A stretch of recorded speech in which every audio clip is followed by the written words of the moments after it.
Hello, I'm Lee Russell.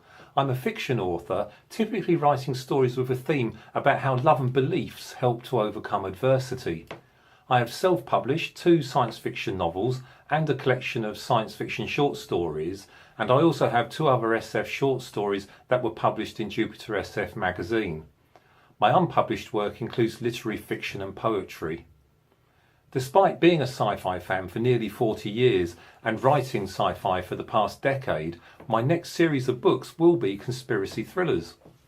I don't feel tied to the SF genre, and I've got some smaller sci-fi projects on the go, but these latest stories I'm writing have really caught my imagination, and I see the conspiracy thriller genre as being the best vehicle for those stories, and it's very exciting to be writing in that new genre. I've just finished plotting out the first book in this new series and the writing has started. I don't yet have a title for that book, but that will come together as the writing proceeds. So for now, I'm just going to call it the Brexit Thrillers. And I'm going to be using the videos in this channel to record the journey of writing these stories. I'll be sharing behind the scenes insights into the process of creating the concept for the books and how that is then translated to the words on the page. I'm going to show you the tools that I use and how I keep organised. I'll also talk about the plot and the characters and how they mix to form the overall story. Okay, so, let's get going. Let me tell you what the stories are about. I know that sounds a bit like a spoiler zone, but I won't give away so much that it will spoil your enjoyment of the books. And I'll probably be sharing things that don't make it into the final copy, or certainly more background material to the scenes that are included, adding extra insights into the final published story. So, you might be aware that the United Kingdom voted to leave the European Union in a national referendum on the 23rd of June 2016, and this action of leaving has become known as Brexit. Now, I'm going to be honest. I eventually voted to remain in that referendum, but I had been tempted to vote leave right up to the day before. And from media reports and from my study of environmental politics with the Open University in 2001, my perception is that there is a lot of inefficiency, wastage, political hot air and some corruption within the EU. And to an extent, I think that this combines with a feeling that the UK public was deceived by Harold Macmillan's Conservative government when they took the country into the European Economic Community, or EEC, in 1973. And I find that many people from that generation who could vote feel that Macmillan was promising just a trading relationship and that they were then deceived onto this path of ever closer political union that the other member states were seeking. As I watch now the media reports about how negotiations are proceeding about the UK's divorce deal with the EU after Brexit, it seems to me that some of the political actors in Europe want to make that divorce deal as harsh as possible, both to punish the UK for leaving and also to dissuade other maybe wavering member states from following the UK's lead. Michel Barnier, who's the EU's chief Brexit negotiator, is on record as saying that there are extremely serious consequences of leaving the single market, and it hasn't been explained to the British people, and we intend to teach people what leaving the single market means. Now, Mr. Barnier later attempted to reposition his comments, but there is a feeling that the truth is out. This attitude goes, I think, to the heart of why the UK voted by a small and generation dividing majority to leave the EU. The UK is rightly proud of the efforts it expended through 2 world wars and the subsequent pursuit of peace in Europe, and yet it feels shut out by political actors who hampered its joining and who have then systematically criticised its position ever since. And in that context, the stresses exerted on public services by immigration that is enshrined in law under the EU's free movement principles were the final straws that broke the back of the UK's willingness to stay in the EU.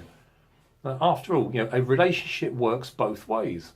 And the feeling in the UK was that the EU was becoming too inflexible and overbearing in the degree of control it wanted over the UK.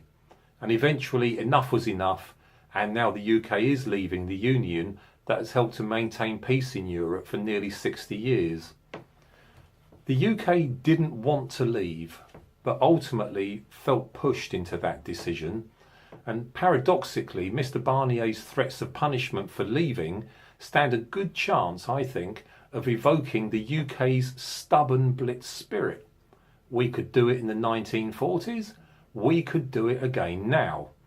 But this time the UK could end up standing against a hostile Europe. And to misquote Mr. Barnier, when the UK's back is against the wall, I don't think he realises the extent of the serious consequences that could follow. Britain may no longer be a global superpower. But in 2016, her GDP was 5th in the world. And that is a lot of economic punch that can be used if the UK is pushed too hard. And that brings me to the premise sitting beside my Brexit conspiracy thrillers. Because these stories begin just a few years after a very hard Brexit, where the EU has collectively decided to punish the UK for leaving, and the economic consequences have been as disproportionately harsh under those circumstances as the Great Depression was for the US.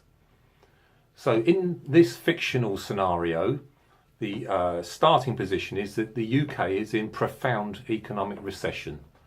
GDP has fallen by 26%, unemployment has risen to 20% and is most heavily felt by the under 25s, who are the demographic that largely did not vote to leave.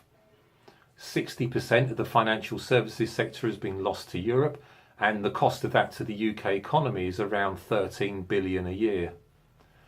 Many banks have failed, and the money this time was not available for a second bailout.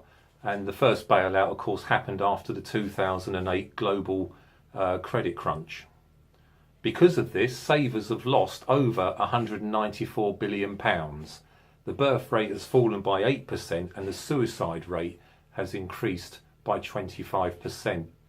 And all across the UK, people have been thrown into a feeling of having a pitiless and hard-scrabble experience. Politicians are realising that full-blown revolution is becoming possible as the people begin to blame Europe for their suffering.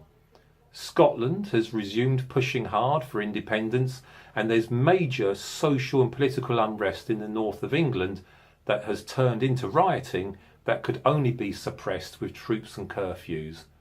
Spain on the international stage has started pushing again for control of Gibraltar.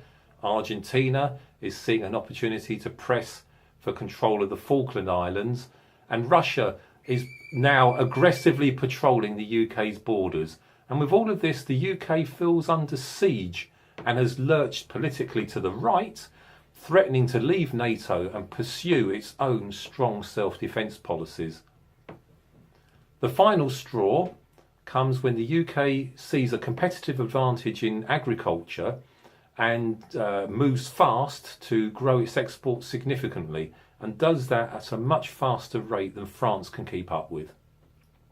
Agriculture could become the short-term solution to the UK's economic problems, and a crunch point is reached when France seeks to stop all UK agricultural exports from passing through its ports by using spurious EU legislation citing both human and animal health issues.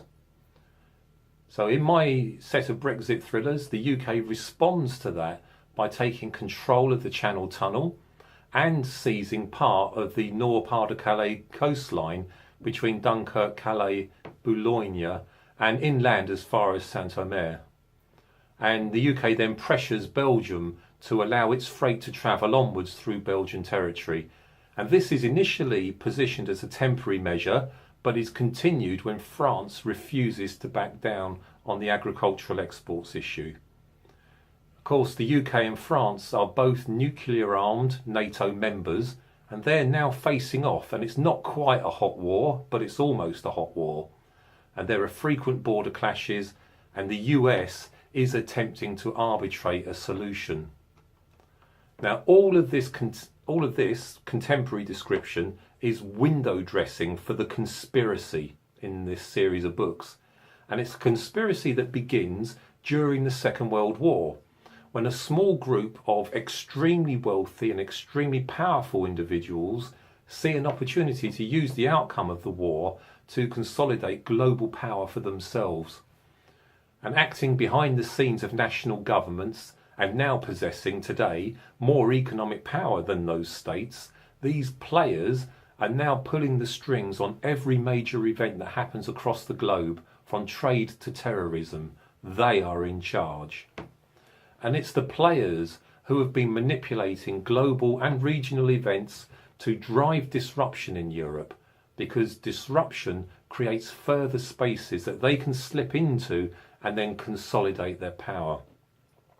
Ultimately, they failed to push Greece out of Europe with a Grexit. They failed to divide France by trying to arrange for the hard right Front National to be elected, but they have now managed to split Europe over Brexit. And with that split coming, and with all the disruption that has brought, they're now massively stepping up their campaign to seize power across Europe. Despite everything, when the British Prime Minister's Special Investigation Group learn of the risk that these players represent, they will do anything possible to stop the attacks in Europe.